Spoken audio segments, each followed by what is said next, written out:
Ma santé d'abord. Ma santé. Ma santé d'abord. Ma santé d'abord. Ma santé d'abord. Ma santé. Bonjour et bienvenue sur l'émission Ma santé d'abord. Aujourd'hui, nous allons parler de l'hépatite B. C'est une maladie infectieuse qui atteint essentiellement le foie. 2 milliards de personnes dans le monde ont déjà été atteintes par cette maladie. Que sait-on de cette maladie? Comment dépister cette maladie?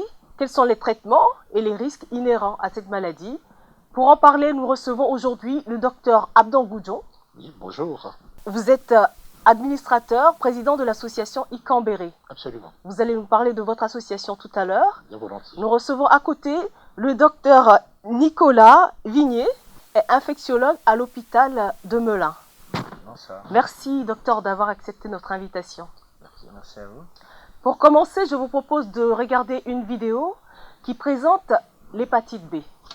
L'hépatite B chronique est une maladie liée au virus de l'hépatite B qui se transmet facilement par voie sanguine ou sexuelle. L'infection reste silencieuse durant de nombreuses années. Au cours de cette période, le virus provoque des lésions au niveau du foie. Les cellules hépatiques infectées sont éliminées par le système immunitaire, puis peu à peu remplacées par un tissu fibreux cicatriciel. Le phénomène peut aboutir au développement d'une cirrhose. À ce stade, le foie ne peut plus assurer ses fonctions et les premiers symptômes apparaissent. À terme, les personnes atteintes par une cirrhose ont un risque accru de développer un cancer du foie. Dans notre pays, 3,2 millions de personnes auraient été en contact avec le virus de l'hépatite B et plus de 280 000 souffriraient d'une forme chronique de l'infection. Ces chiffres se traduiraient par plus de 1000 décès annuels dus à l'infection et à ses conséquences. Les personnes originaires de l'Afrique subsaharienne sont les plus touchées par l'hépatite B, 8 fois plus que le reste de la population. La meilleure solution est la vaccination. À défaut d'être vacciné, les experts préconisent donc un dépistage individuel de l'infection au moins une fois au cours de la vie. Et après tout comportement à risque de contamination,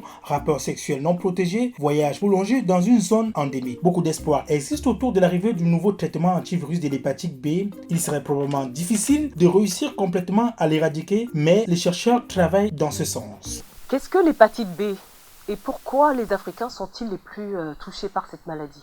Comme on l'a entendu, l'hépatite, c'est relatif à une inflammation du foie. Donc le foie, c'est un organe qu'on a juste sous les côtes qui est là pour filtrer notre sang. Donc c'est un virus qui va inflammer ce foie et qui peut, si on ne le traite pas, le rendre inopérant. Donc pourquoi les personnes qui sont nées en Afrique subsaharienne sont particulièrement concernées par l'hépatite B? Eh bien parce que c'est un virus qui est très fréquent en Afrique subsaharienne et qu'on peut contracter très tôt dans la vie, dès la naissance. Il peut y avoir une transmission de la mère à l'enfant, mais aussi pendant l'enfance, à l'occasion de petites blessures. Et donc les personnes se contaminent vraiment massivement en Afrique subsaharienne.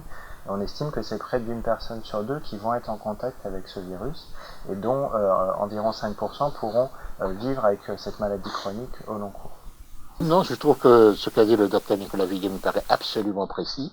Et c'est même l'intérêt d'ailleurs pour une association comme Icambéré de pouvoir sensibiliser les femmes, car Icambéré est une association portée par des femmes en matière d'autosupport qui se prennent en charge d'abord en matière de lutte contre le VIH et qui élargissent leur mission à toutes les maladies transmissibles comme l'hépatite B, entre autres, pour lesquelles on fait une action de prévention assez importante. Comment se transmet le virus de l'hépatite B?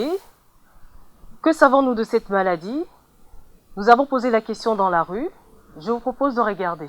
Moi, écoutez, je sais de l'hépatite B que c'est une maladie sexuellement transmissible. Après, j'étais en carrière sanitaire et sociale. Je m'en souviens plus vraiment des autres éléments navrés, quoi. Bon, alors moi, je fais partie des gens qui ne savent pas grand-chose de l'hépatite B. La seule chose que je sais, c'est qu'il y a un rapport avec le foie. Que c'est une maladie éventuellement transmissible par la drogue, je pense, hein. Aucune idée, probablement par le sang, je sais pas. En fait, pour moi, ça se transmet par rapport aux seringues échangées. Non, je n'ai jamais effectué de dépistage. Non. Enfin, je passe des examens, mais non. Je l'ai fait pour le sida, mais il n'y a pas de souci. J'ai pas effectué de dépistage, ma foi. Pourquoi? Parce que j'ai pas pensé, ça m'est pas venu en tête et ça m'était pas utile pour moi. Vos réactions? Je pense que déjà il faut faire attention parce qu'il y a beaucoup de confusion entre le VIH, l'hépatite C et l'hépatite B. Donc encore une fois, l'hépatite B, pour les personnes qui sont nées en Afrique subsaharienne, le principal mode de transmission, c'est la transmission de la mère à À l'enfant l'enfant. au moment de l'accouchement ou pendant l'enfance, par exemple à l'occasion de la circoncision, d'une blessure quand on joue avec les amis, etc. Cependant, c'est vrai que l'hépatite B peut aussi se transmettre par voie sexuelle ou par le sang. Mais c'est pas le mode de transmission principal pour les personnes qui sont nées en Afrique subsaharienne. Par contre, si on n'a pas été exposé dans l'enfance et qu'on a des rapports sexuels non protégés et qu'on n'est pas vacciné, on peut aussi contracter l'hépatite B à l'âge adulte par ce mode de transmission. C'est d'ailleurs dans ce titre d'ailleurs qu'il se paraît très important que les personnes se fassent dépister pour savoir quel est leur statut. Donc si malheureusement elles sont contaminées par l'hépatite B et que celle-ci n'est pas guérie, car elle peut guérir de manière spontanée, eh bien elles seront prises en charge. Si elles ne sont pas contaminées, on proposera plutôt une vaccination. C'est d'autant plus important que quand moi je m'occupe dans une association de femmes, donc, et c'est elle qui donne la vie, qui porte la vie réellement. Et si une femme se contamine en cours de grossesse, ou qu'elle est contaminée pendant une grossesse, le risque est la transmission de la mère à l'enfant. Donc là aussi, ce travail de prévention doit être fait bien avant qu'elle ne soit enceinte. D'où le travail donc d'information et de prévention que nous faisons ici ensemble avec le docteur Nicolas Vignier. Informer, et ensuite démarrer une démarche vers le dépistage pour ensuite peut-être se faire vacciner s'il y a lieu. Qui est concerné par cette maladie? Déjà, tout le monde est concerné par Voilà, cette c'est maladie, une parce chose. que vu ces modes de transmission, chacun peut être exposé un jour dans sa vie. Mais quand on est né en Afrique subsaharienne, on est d'autant plus concerné, cette maladie est particulièrement fréquente et qu'on peut l'acquérir très tôt dans la vie. Donc en fait, le dépistage de l'hépatite B, il devrait être systématique pour toute personne qui est née en Afrique. Même si elle est arrivée tôt, à 6 ans dans la vie, il faut qu'elle fasse au moins un dépistage de l'hépatite B dans sa vie. Et comme l'a dit le Dr Boudjo, si jamais ce dépistage est négatif, on pourra proposer une vaccination qui, si elle est bien conduite, les 3 injections, pourra vous protéger pour le restant de votre vie. Et l'hépatite B ne sera plus un souci. Et ça, c'est quand même une grande chance de disposer d'un vaccin contre cette maladie grave, là où, par exemple, pour le VIH, on n'a pas cette chance. Et là, j'insiste aussi, tout le monde attend un vaccin contre le VIH. Face à l'hépatite B, nous avons un vaccin. Il est dommage de ne pas profiter d'un vaccin qui existe, donc qui est plutôt bien toléré et qui pourrait permettre ainsi, grâce à un dépistage bien conduit, d'avoir des personnes protégées si bien sûr elles ne sont pas déjà infectées. Mais c'est un vaccin qui n'est pas systématiquement proposé, il n'est pas obligatoire non plus. Alors, le vaccin de l'hépatite B est censé être systématiquement proposé à tous les enfants, que ce soit en Afrique ou en France, les recommandations sont les mêmes. Dès l'âge de 2 mois, on doit faire la vaccination contre l'hépatite B. Malheureusement, il y a des gens qui ont peur parfois des vaccins, des parents qui ne font pas le vaccin à leur enfant, et on se retrouve avec des enfants qui ne sont pas vaccinés. Donc il ne faut pas hésiter à rattraper ce retard de vaccination à l'âge adulte quand on voit que le dépistage est négatif. Et ça me paraît ce que dit le docteur Vignier est extrêmement important. On peut toujours rattraper ce temps qui a été perdu. Mais l'idéal pour nous, c'est ne pas avoir à devoir courir pour rattraper une vaccination qui aurait dû être faite dès l'enfance et dès qu'on est petit. Donc ça veut dire donc qu'il y a un gros travail d'information de tous les âges de la vie. Encore plus bien sûr, rappeler à toutes les femmes enceintes qu'il y a un dépistage en France qui est obligatoire au 6e mois de grossesse. Ça leur permet par la suite de ne pas transmettre ce virus à leur enfant. C'est une notion qu'on n'a pas en Afrique parce que souvent on a du mal à avoir des éléments de dépistage utiles en Afrique. On est en France, on s'adresse aux populations migrantes en France et aux femmes migrantes en France. Donc il y a plein d'outils pour leur permettre de ne pas contracter cette hépatite B ou de ne pas le transmettre à leur enfant. C'est un élément important à faire passer en matière de message. Quels sont les symptômes de cette maladie? Eh bien souvent, il n'y a pas de symptômes en fait. C'est une maladie qui est asymptomatique. Donc en fait, on est porteur du virus de l'hépatite B. Ce dernier peut entraîner des blessures du foie et rendre le foie malade. Et tout ça ne donne pas de symptômes. Donc en fait, le seul moyen de connaître le fait d'être porteur de l'hépatite B, c'est le dépistage. Par contre, si on ne fait rien pendant des années et des années, il y a un risque qu'on arrive à un moment où le foie ne soit plus fonctionnel, c'est ce qu'on appelle la cirrhose du foie.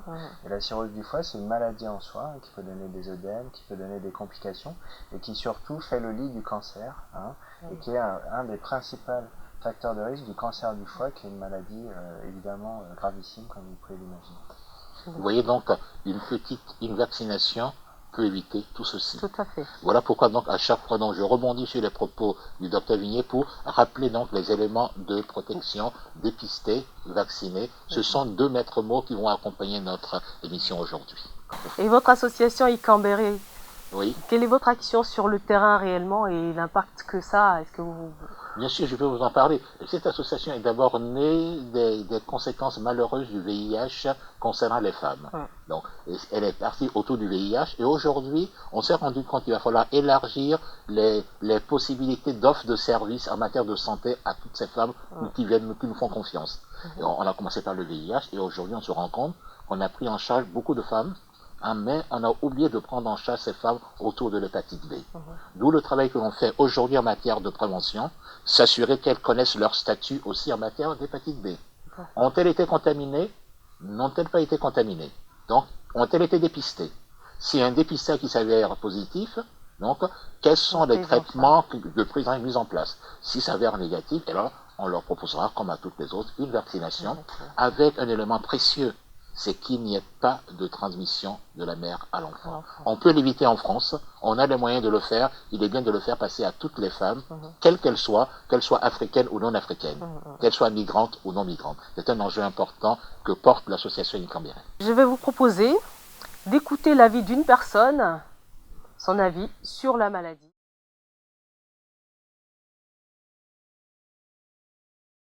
C'est un institut qui regroupe pas mal de... C'est un centre de santé qui regroupe pas mal de spécialités, dont le centre de dépistage anonyme et gratuit pour tout ce qui est maladie de l'hépatite, sida, tout ce qui est infection virale. C'est une dame qui est, que je croise souvent, que je vois, et on lui a dit de venir me voir. Et la première réaction qu'elle a eue, elle a eu une réaction de... Elle était étonnée. Et ensuite, elle s'est mise à pleurer. Et je lui ai dit, pourquoi tu pleures? Elle me dit parce que j'ai honte. J'ai dit, t'as honte de quoi? J'ai honte de porter cette maladie. C'est pas une honte en soi. C'est pour eux, c'est honteux d'avoir. Non, c'est pas honteux. Je lui dis non, mais t'es une malade comme les autres. Je vais pas. Et chose qui m'a surprise, elle m'a demandé de garder le secret. Elle m'a dit, oh, mais il faut le dire à personne. Et elle s'est mise, mais vraiment à pleurer et ça m'a interpellée. Je me dis, mais pourquoi pleurer? Pourquoi avoir honte? Elle m'a dit, c'est comme ça chez nous, on n'est pas malade. On n'a pas le sida, on n'a pas d'hépatite. Et ben si. Et ça m'a montré l'esprit vraiment de notre communauté. On a honte d'être malade. On a honte qu'on nous dise qu'on est malade. Et ben, je lui ai rassuré, je lui ai dit, ça arrive. Souvent, j'en vois tous les jours qui défilent. Et ben non, il faut en parler autour de nous. Il faut dire que ça existe. Alors, docteur, est-ce qu'on devrait se sentir gêné d'avoir l'hépatite B? Je ne crois pas qu'il faut se sentir gêné d'avoir l'hépatite B ni une quelconque maladie. D'autant moins que finalement, si on la détecte tôt grâce au dépistage et qu'on a recours aux soins auprès d'un médecin, hépatologue ou infectiologue, on va pouvoir bénéficier d'un suivi. Et si en fonction du stade de la maladie, le besoin s'en fait ressentir, il existe également des traitements qui permettent d'endormir le virus de l'hépatite B et de l'empêcher d'abîmer le foie et de nous emmener vers la cirrhose ou le cancer du foie. Et pour que ces traitements soient mis en route en temps et en heure, il faut que le dépistage soit précoce. Donc c'est vraiment important que tout le monde fasse le dépistage. Par contre, certaines personnes ne relèvent pas de traitement et auront besoin simplement d'un suivi avec une prise de sang, des échographies régulières. Voilà. Vous voyez, donc, pour ne pas avoir honte ni peur du nom de l'hépatite B, il faut déjà la connaître. Et ensuite être accompagné par le monde associatif à côté du travail que font les praticiens hospitaliers ou les médecins en général. Donc le rôle d'une association comme Ikambere, c'est d'être là en matière de soutien, de relais de prévention portés par les hospitaliers ou par les libéraux, histoire de pouvoir renforcer la démarche de prévention auprès de toutes les femmes en général, des femmes migrantes en particulier, car bien sûr notre émission s'adresse avant tout à elles. Face à la virulence de cette maladie, nous allons écouter les préoccupations premières d'une personne de la rue. Comment peut-on se protéger par rapport à l'hépatite B? Alors, docteur, quels sont les moyens de prévention de l'hépatite B? Je pense qu'on les a déjà un petit peu évoqués, mais le principal moyen de prévention de l'hépatite B, c'est la vaccination, qui doit être faite au plus tôt dans la vie, dès la naissance dans certains pays, et en France dès l'âge de 2 mois. Maintenant, si cette vaccination n'a pas été réalisée en temps et en heure, la prévention, elle est en 2 étapes. D'abord, faire un dépistage par une prise de sang pour connaître son statut. Est-ce que je suis ou pas porteur du virus de l'hépatite B? Et si je ne le suis pas et que je n'ai pas d'anticorps, faire la vaccination avec les 3 injections qui me protégera pour le restant de ma vie. Vous voulez rajouter quelque chose, docteur Goudjo? Oui, je voulais rajouter qu'en matière de sexualité, le meilleur moyen de prévention, à côté de la vaccination qui est absolument précieux, c'est quand même le préservatif. Tout à fait. Et ensuite, si on recherche des informations complémentaires et qu'on est tout seul et qu'il n'y a pas de tiers ou de personne à côté, il y a toujours le numéro vert pour s'informer, c'est le 0800 840 800. Je me permets de répéter, 0800 840 800. Nous allons terminer l'émission avec un dernier mot de nos invités médecins. Docteur Vignier, vous avez quelque chose à rajouter? Donc s'il y avait un seul message à retenir de cette émission-là, c'est pour toute personne qui est née en Afrique subsaharienne, il est indispensable de faire au moins un dépistage de l'hépatite B pour connaître son statut dans sa vie. Et je complète, c'est que si le dépistage s'avérait négatif, qu'on n'était pas infecté de l'hépatite B, il faudrait faire une promotion et pratiquer la vaccination. Et chez les adolescents, cependant, je reviens toujours à mon message de base. Prévention par aussi le préservatif à cause de sexualité qui protège aussi bien du VIH que de l'hépatite B. Donc, vaccination de préservatif. Et si on recherche une information, je rappelle le 0800 840 800. Merci docteur Goudjo d'être venu sur notre plateau. Merci docteur Vignier. Pour avoir plus d'informations, appelez le 0800 840 800. Ma santé d'abord. Ma santé. Ma santé d'abord. Ma santé d'abord. Ma santé d'abord. Ma santé.